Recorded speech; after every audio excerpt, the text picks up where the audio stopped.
yesterday marks 15 years since a double murder that's still unsolved.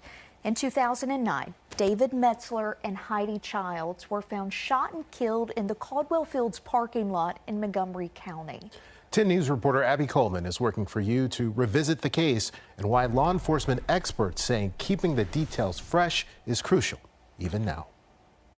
After 15 long years, closure is a foreign concept for the Childs and Metzler families. She also never got to finish college or fulfill her dreams of becoming a physician's assistant. We will never know what it's like to see a son take a bride, and we will never gain a daughter-in-law. That was during a press conference in 2019 on the 10-year anniversary of Heidi Childs and David Metzler's murders. But 5 years later, they're still in the same position. No arrests and no answers. If something's going to happen, it's oftentimes going to be the public. Dr. Todd Burke is a former law enforcement officer and criminologist. He tells me even if something seems like a cold case, there still may be movement the general public doesn't see.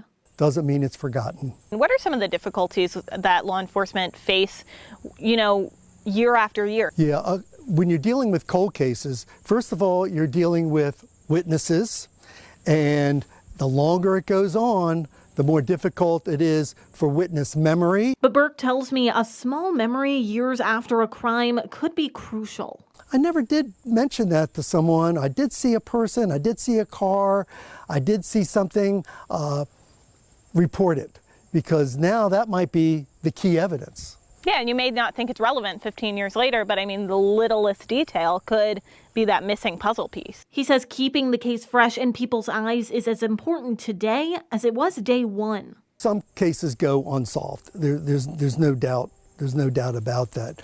But it's often good to keep it in the minds of the public. This case isn't over with. The police are not giving up, but we don't want the public to give up either. The Metzler family's words ring true even now. Please just call the task force and talk. They have incredible ways to protect you. Abby Coleman, 10 News, working for you.